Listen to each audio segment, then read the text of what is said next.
ನಮಸ್ಕಾರ, ಆದಾಬ್, ಜೈ ಭೀಮ್. ನಾನು ನಿಮ್ಮ ಭಾಗ್ಯನಾರಾಯಣ ಬೊಗವರಪು. ನೀವು ನೋಡ್ತಾ ಇದ್ದೀರಿ ಸುದ್ದಿ ಸರ್ಕಲ್. ಟ್ರಂಪ್ ಮತ್ತು ನೆತನ್ಯಾಹು ನಡುವೆ ಜೋರು ಜೋರು ಜಗಳ ಆಗಿದೆ. ಫೋನ್ ಕಾಲ್ನಲ್ಲಿ ಅವಾಚ್ಯ ಶಬ್ದಗಳಲ್ಲಿ ಟ್ರಂಪ್ ನೆತನ್ಯಾಹುವನ್ನ ನಿಂದಿಸಿರುವಂತಹ ಸುದ್ದಿ ಬರ್ತಾ ಇದೆ.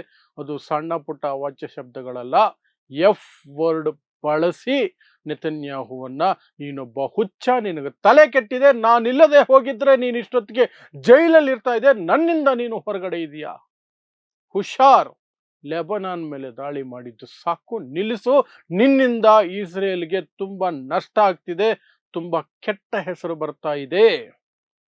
ಅದರ ಜೊತೆಗೆ ಏನೇನಾಯ್ತು ವಿವರಿಸುವಂತಹ ಪ್ರಯತ್ನವನ್ನು ಮಾಡ್ತೀನಿ. ಸೊ 40-50 ವರ್ಷಗಳಿಂದ ಇಸ್ರೇಲ್ನ ಪ್ರತಿ ಪ್ರಧಾನಮಂತ್ರಿ ನೆತನ್ಯಾಹುವನ್ನೂ ಸೇರಿ ಅಮೆರಿಕದ ಅಧ್ಯಕ್ಷರನ್ನ ಪುಸಲಾಯಿಸಿ ಹೇಗಾದ್ರೂ ಮಾಡಿ ಅಮೆರಿಕ ಮತ್ತು ಇರಾನ್ ನಡುವೆ ಯುದ್ಧ ಮಾಡಿಸ್ಬೇಕು ಅಂತ ಸತತ ಪ್ರಯತ್ನ ಮಾಡಿದ್ದಾರೆ. ಯಾರೂ ಸಕ್ಸಸ್ ಆಗಲಿಲ್ಲ. ಅಮೆರಿಕದ ಯಾವ ಅಧ್ಯಕ್ಷರು ಸಹ ಇಸ್ರೇಲ್, ಅದರಲ್ಲೂ ನೆತನ್ಯಾಹುನ ಮಾತುಗಳಿಗೆ ಬೆಲೆ ಕೊಡಲೇ ಇಲ್ಲ, ಇರಾನ್ ಮೇಲೆ ದಾಳಿ ಮಾಡಲಿಲ್ಲ. ಅವರೆಲ್ಲ ಬುದ್ಧಿವಂತಿಕೆಯಿಂದ ನಿರ್ವಹಿಸ್ಕೊಂಡ್ರು. ಆ ಕಡೆ ಇಸ್ರೇಲನ್ನೂ ಕಾಪಾಡಿಕೊಂಡ್ರು. ಆ ನೀಚ ಇಸ್ರೇಲು, ಟೆರರಿಸ್ಟ್ ಮನಸ್ಥಿತಿಯ ಇಸ್ರೇಲನ್ನು ಕಾಪಾಡಿದ್ರು. ಯಾಕಂದ್ರೆ ಅಮೆರಿಕಾಗ ಅದು ಬೇಕು, ಮಿಡಲ್ ಈಸ್ಟ್ ನಲ್ಲಿ ತನಗೆ ಬೇಕಾದ ಒಂದು ದೇಶ ಇರಬೇಕು ಅನ್ನೋ ಕಾರಣಕ್ಕೆ. ಜೊತೆಗೆ ಇರಾನಿಂದ ಸಂಘರ್ಷದಿಂದಲೂ ದೂರ ಉಳಿದಿದ್ರು. ಬಟ್ ಟ್ರಂಪ್, ತಿಕ್ಕಲು ದೊರೆ ಟ್ರಂಪ್ ಮಾತ್ರ ಸರಿಯಾಗಿ ಸಿಗಾಕೊಂಡ್ರು.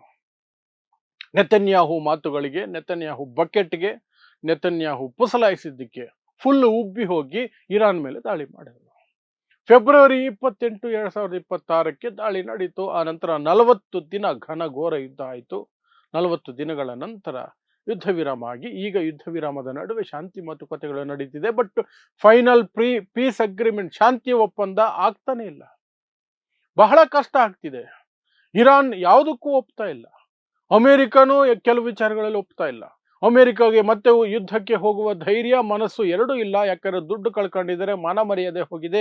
F-15, F-35ಗಳನ್ನು ಸಹ ಇರಾನ್ ಹೊಡೆದುರುಳಿಸಿರೋದ್ರಿಂದ ಈ ಕಡೆ ಇರಾನ್ ತನಗೆ ಎಷ್ಟೇ ಪೆಟ್ಟಾದರೂ ಸರಿ, ಜೀವ ಇರೋವರೆಗೂ ಹೋರಾಡ್ತೀನಿ ಅಂತ ಪಟ್ಟು ಹಿಡಿದು ನಿಂತಿದೆ. ಹೋರ್ಮುಜ್ ಸ್ಟ್ರೈಟ್ ಅನ್ನ ಬ್ಲಾಕ್ ಮಾಡ್ಕೊಂಡು ಕೂತಿದೆ. ಇಡೀ ಜಗತ್ತು ನರಳುತ್ತಾ ಇದೆ ಪೆಟ್ರೋಲ್, ಡೀಸೆಲ್, ಗ್ಯಾಸ್ ವಿಚಾರದಲ್ಲಿ.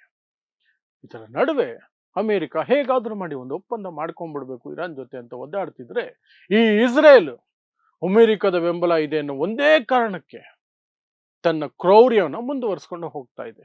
ಲೆಬನಾನ್ ಮೇಲೆ ದಿನ ಬೆಳಗಾದ್ರೆ ದಾಳಿ ಮಾಡಿ ಸಾವಿರಾರು ಜನರನ್ನ ಕೊಲ್ತಾ ಇದೆ. ಸದರ್ನ್ ಲೆಬನಾನ್ ನಲ್ಲಿ ದಿನ ಬೆಳಗಾದ್ರೆ ದಾಳಿ. ಒಬ್ಬ ಯಾರೋ ವ್ಯಕ್ತಿ ಇದ್ದಾನೆ ಹಿಜ್ಬುಲ್ಲಾಗೆ ಸಂಬಂಧಪಟ್ಟಂತಹ ಅವನು ಒಂದು ಬಿಲ್ಡಿಂಗ್ ಅಲ್ಲಿ, ಅಂದ್ರೆ ಆ ಬಿಲ್ಡಿಂಗ್ ಅಲ್ಲಿ ಎಷ್ಟೇ ಜನ ಇದ್ರೂ ಪರವಾಗಿಲ್ಲ, ಬಿಲ್ಡಿಂಗ್ ಮೇಲೆ ಮಿಸೈಲ್ ಹಾಕ್ಬಿಡೋದು. ಅಂತಾರಾಷ್ಟ್ರೀಯ ಮಟ್ಟದಲ್ಲಿ ಕೂಗುಗಳು ಎದ್ವು. ಯಾಕಂದ್ರೆ ಪುಟ್ಟ ಪುಟ್ಟ ಮಕ್ಕಳ ಮರಣ ನೋಡಿ ನೋಡಿ ಸಾಕಾಗೋಯ್ತು ಜಗತ್ತಿಗೆ. ಇಸ್ರೇಲನ್ನ ಛೀ ತೂ ಅನ್ನೋಕೆ ಶುರು ಮಾಡಿದ್ರು. ಎಲ್ಲರೂ ದೂರ ಸರಿಯಕ್ಕೆ ಶುರು ಮಾಡಿದ್ರು. ಆದ್ರೆ ಅಮೆರಿಕ ಮಾತ್ರ ಇಲ್ಲಿಯವರೆಗೂ ದೂರ ಸರಿಸಿರ್ಲಿಲ್ಲ. ಯಾಕಂದ್ರೆ ಅಮೆರಿಕಗೆ ಅದೊಂದು ಒಂದು ಅವ್ರಿಗೊಂದು ಇದಿದೆ, ಒಪ್ಪಂದದ ರೀತಿಯಲ್ಲಿದೆ. ಅದನ್ನ ಮಾಡ್ಲೇಬೇಕಾದಂತ ಕಂಪಲ್ಷನ್ ಇದೆ. ಇಲ್ಲದೆ ಹೋದ್ರೆ ಮಿಡಲ್ ಈಸ್ಟ್ ನಲ್ಲಿ ಅಮೆರಿಕ ತನ್ನ ಹತೋಟಿ ಕಳ್ಕೊಂಡ್ಬಿಡ್ತೀನಿ. ಆಯಿಲ್ ರಿಚ್ ಕಂಟ್ರಿಗಳ ನಡುವೆ ಒಂದು ಇಸ್ರೇಲ್ ಇದ್ರೆ ನನಗೆ ಅನುಕೂಲ ಅನ್ನೋದು ಅಮೆರಿಕದ ಲೆಕ್ಕಾಚಾರ. ಆದರೆ ಅದನ್ನ ದುರುಪಯೋಗ ಪಡಿಸ್ಕೊಂಡು ಇಸ್ರೇಲ್ ಆಡಬಾರ್ದು ಆಟ ಆಡ್ತು. ಟ್ರಂಪ್ಗೆ ಪಿತ್ತ ನೆತ್ತಿಗೇರ್ಬಿಡ್ತು. ಯಾಕಂದ್ರೆ ಟ್ರಂಪ್ಗೆ ಜನ ಸತ್ರೆ ಏನು ಚಿಂತೆ ಆಗಲ್ಲ.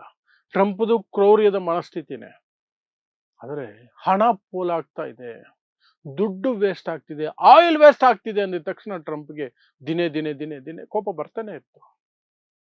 ಕಳೆದ ಬಾರಿನೇ ಎಚ್ಚರಿಕೆ ಕೊಟ್ಟಿದ್ರು, ಇಸ್ರೇಲ್ದು ಅತಿ ಆಯ್ತು, ನೆತನ್ಯಾಹುದು ಅತಿ ಆಯ್ತು ಅಂತ. ನೆತನ್ಯಾಹು ಇಸ್ರೇಲ್ ಕೇಳಲೇ ಇಲ್ಲ. ಲೆಬನಾನ್ ಮೇಲೆ ದಾಳಿ ಮುಂದುವರಿಸ್ತಾನೆ ಇದ್ರು. ಈ ಕಡೆ ಇರಾನ್ ಹೇಳ್ತಿದೆ, ಲೆಬನಾನ್ ಮೇಲೆ ದಾಳಿ ಮಾಡಿದ್ರೆ ನಾನು ಯುದ್ಧ ವಿರಾಮಕ್ಕೆ ಒಪ್ಪಲ್ಲ, ಶಾಂತಿ ಒಪ್ಪಂದಕ್ಕೆ ಸಹಿ ಹಾಕಲ್ಲ ಅಂತ. ಎಲ್ಲಿತ್ತೋ ಕೋಪ. ನಿನ್ನೆ ಫೋನ್ ಕಾಲಲ್ಲಿ ಸಿಗಾಕೊಂಡಿದ್ದಾನೆ ನೆತನ್ಯಾಹು. ಉಗ್ರವಾದಿ ನೆತನ್ಯಾಹು ಟ್ರಂಪ್ ಕೈಗೆ ಫೋನಲ್ಲಿ ಸಿಗಾಕೊಂಡಿದ್ದಾನೆ. ಫೋನಲ್ಲಿ ಅಂತಿಂತ ಮಾತುಗಳೆಲ್ಲ ಟ್ರಂಪ್ ನೆತನ್ಯಾಹುಗೆ ಅಂದಿರೋದು. ನಾನು ಆರಂಭದಲ್ಲಿ ಹೇಳ್ತಾನಲ್ಲ, ಎಫ್ ವರ್ಡ್ಸ್ ಕಂಪ್ಲೀಟ್ ಆಗಿ ಓದ್ಬಿಡ್ತೀನಿ ಏನಾಯ್ತು ಅಂತ. ಟ್ರಂಪ್ ಏನ್ ಹೇಳಿದ್ದು ನೆತನ್ಯಾಹುಗೆ ಅಂತ, ಯು ಆರ್ ಫಕಿನ್ ಕ್ರೇಜಿ, ನೀನು ಎಫ್ ಹುಚ್ಚ, ನೀನು you'd be in prison if you would be in prison if it weren't for me. ನಾನು ಇಲ್ಲದೆ ಹೋಗಿದ್ರೆ ನೀನು ಇಷ್ಟೊತ್ತಿಗೆ ಜೈಲಲ್ಲಿ ಇರ್ತಾ ಇದ್ದೆ.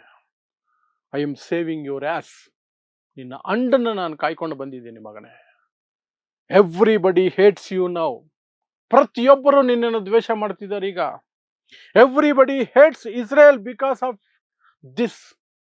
ಈಗ ನೀನು ಏನು ಮಾಡ್ತಿದೆಯಾ ಲೆಬನಾನಲ್ಲಿ, ಆ ಕಾರಣಕ್ಕೆ ಇಸ್ರೇಲ್ ಅನ್ನ ಎಲ್ಲರೂ ದ್ವೇಷ ಮಾಡೋದಕ್ಕೆ ಶುರು ಮಾಡಿದ್ದಾರೆ. What the fuck are you doing? ಏನು FPPP ಮಾಡ್ತಾ ಇದೆಯಾ ನೀನು? ನಿನ್ನಿಂದ ಇಸ್ರೇಲ್ಗೆ ನಷ್ಟ ಆಗ್ತಾ ಇದೆ. ತಕ್ಷಣವೇ ನಿಲ್ಲಿಸಬೇಕು ನೀನು. ಲೆಬನಾನ್ನ ಬೈರೂತ್ ಏನಿದೆ ರಾಜಧಾನಿ, ಅದರ ಮೇಲೆ ದಾಳಿ ಮಾಡೋದಕ್ಕೆ ಸಿದ್ಧತೆ ಮಾಡ್ಕೊಂಡಿದ್ಯಂತಲ್ಲ, ಅದನ್ನ ತಕ್ಷಣಕ್ಕೆ ನಿಲ್ಲಿಸಬೇಕು. ಹೀಗೆ ಅವಾಚ್ಯ ಶಬ್ದಗಳಿಂದ ನೆತನ್ಯಾಹುವನ್ನ ಟ್ರಂಪ್ ಹಿಗ್ಗಾಮುಗ್ಗ ಜಾಡಿಸ್ಬಿಟ್ಟಿದ್ದಾರೆ. ಹಿಗ್ಗಾಮುಗ್ಗ. ಟ್ರಂಪ್ ಮಾತಾಡ್ತಿದ್ರೆ ನೆತನ್ಯಾಹುಗೆ ಉತ್ತರ ಕೊಡಕ್ಕಾಗ್ಲಿಲ್ವಂತೆ. ಇದು ಉಲ್ಟಾ ಆಗೋಯ್ತು ಇದು ಕೇಸು ಅಂತ. ಇದರ ನಡುವೆಯೂ ಸಹ ನಿನ್ನೆ ನೆತನ್ಯಾಹು ಫೋನ್ ಮಾಡಿದ್ದೆ ಗೊತ್ತಾ ಟ್ರಂಪ್ಗೆ, ಹೇಗಾದರೂ ಮಾಡಿ ಯುದ್ಧವನ್ನ ಮತ್ತೆ ಶುರು ಮಾಡಬೇಕು ಇರಾನ್ ಮೇಲೆ. ಇರಾನ್ ಮೇಲೆ ಏನ್ ಶಾಂತಿ ಒಪ್ಪಂದ ಆಗ್ತಿದೆ ಅದು ಆಗಬಾರದು. ಅಮೆರಿಕ ಇರಾನನ್ನ ಸರ್ವನಾಶ ಮಾಡೋವರೆಗೂ ಯುದ್ಧ ಮಾಡಬೇಕು. ಇದು ನೆತನ್ಯಾಹು ಲೆಕ್ಕಾಚಾರ. ಅದನ್ನು ಹೇಳೋದಕ್ಕೆ ನಿನ್ನೆ ಫೋನ್ ಮಾಡಿದ್ದಂತೆ. ಆದ್ರೆ ಉಲ್ಟಾ ಆಗೋಯ್ತು ಅದು. ಉಲ್ಟಾ ಆಗೋಯ್ತು. ಕೆಟ್ಟ ಕೊಳಕ ಪದಗಳಿಂದ ಬಯಸ್ಕೋಬೇಕಾಯ್ತು ಟ್ರಂಪ್ ಕೈಯಲ್ಲಿ. ನಿನ್ನ ಯೋಗ್ಯತೆಗೆ ನೀನೊಬ್ಬ ಹುಚ್ಚ ಆಗಿದೆಯಾ, ಈ ರೀತಿ ಕಚ್ಚಡ ಕೆಲಸ ಮಾಡ್ತಿದ್ಯಾ ಅಂತ ಊಗಿಸ್ಕೊಳ್ಬೇಕಾಯ್ತು. ಆದ್ರೂ ಅದೇನು ಮಾನವಂತ ಜನ್ಮ ಅಲ್ವಲ್ಲ ನೆತನ್ಯಾಹುದು. ಒರೆಸ್ಕೊಂಡು ಬೈರೂತ್ ಮೇಲೆ ಏನು ಅಟ್ಯಾಕ್ಗೆ ಪ್ಲಾನ್ ಮಾಡಿದ್ವಿ ಅದನ್ನ ಸದ್ಯಕ್ಕೆ ನಾವು ಹಿಂಪಡೆದಿದ್ದೇವೆ, ತಡೆದಿದ್ದೇವೆ ಅಂತ ಹೇಳಿಕೆಯನ್ನು ಕೊಟ್ಕೊಂಡಿದ್ದಾನೆ. ಈ ಕಡೆ ಟ್ರಂಪ್ ಸಹ ಅದನ್ನೆಲ್ಲ ಹೇಳಕ್ಕಾಗಲ್ವಲ್ಲ ಮೀಡಿಯಾ ಮುಂದೆ. ಇದನ್ನೆಲ್ಲ ಹೇಳಕ್ಕಾಗಲ್ವಲ್ಲ, ಹಿಂಗೆಲ್ಲ ಊಗದೆ ಕ್ಯಾಕರ್ಸ್ ಉಗಿದಿದ್ದೀನಿ ಅಂತ. ಸೌಮ್ಯವಾಗಿ ಮೀಡಿಯಾ ಮುಂದೆ ಬಂದು ನಾನು ಹೇಳಿದ್ದೀನಿ ನೆತನ್ಯಾಹುಗೆ ಇದೆಲ್ಲ ಬೇಡ, ಸರಿ ಇರಲ್ಲ, ಚೆನ್ನಾಗಿಲ್ಲ, ಸಾಕು ಮಾಡಿದ್ದು, ಇನ್ನು ನಿಲ್ಲಿಸ್ಬೇಕು ಅಂತ ಹೇಳಿದ್ದೀನಿ. ನೆತನ್ಯಾಹು ಒಪ್ಕೊಂಡಿದ್ದಾನೆ ಅಂತ ಟ್ರಂಪ್ ಹೇಳಿದ್ರು. ಹಾಗಾದ್ರೆ ಈ ಉಗಿದಿದ್ದೆಲ್ಲ ಎಲ್ಲಿಂದ ಸಿಕ್ತು ಸುದ್ದಿ ಅಂದ್ರೆ, ಅದಕ್ಕೆ ಅಂತ ಅಂತಹ ಸುದ್ದಿಗಳನ್ನ ಹುಡುಕಿ ತೆಗೆಯುವಂತಹ ಚಾನೆಲ್ಗಳು ಸಿಕ್ಕಾಪಟ್ಟೆ ಇದ್ದಾವೆ. ಸುಮಾರು ಚಾನೆಲ್ಗಳಲ್ಲಿ ಇದನ್ನ ಪ್ರಸಾರ ಮಾಡಿದ್ದಾರೆ ಟ್ರಂಪ್ ಉಗಿದಿರೋದನ್ನ. ಯಾಕೆಂದ್ರೆ ಅಮೆರಿಕ ಇಲ್ಲಿನ ರೀತಿಯಲ್ಲಿ ಚಮಚಾಗಿರಿಯಲ್ಲಿ ಮುಳುಗಿರುವ ಮಾಧ್ಯಮಗಳಿಂದ ತುಂಬಿಲ್ಲ, ಬೂಟ್ನೆಕ್ಕೋ ಮಾಧ್ಯಮಗಳಿಂದ ತುಂಬಿಲ್ಲ, ಎಂಜಲು ಮಾಧ್ಯಮಗಳಿಂದ ತುಂಬಿಲ್ಲ, ಗೋಧಿ ಮಾಧ್ಯಮಗಳಿಂದ ತುಂಬಿಲ್ಲ. ಅಲ್ಲಿ ನೇರ ಸುದ್ದಿಗಳನ್ನು ತೆಗೆದು ಹಾಕ್ತಾರೆ.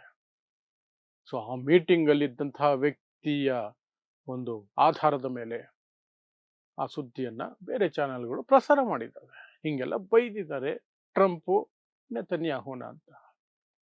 ಆದರೂ ಏನು ಅಂತಹ ವ್ಯತ್ಯಾಸ ಆಗುವ ಸಾಧ್ಯತೆಗಳಿಲ್ಲ. ಬಟ್ ಲೆಬನಾನ್ ಮೇಲೆ ದಾಳಿ ಕಡಿಮೆ ಆಗುತ್ತೆ.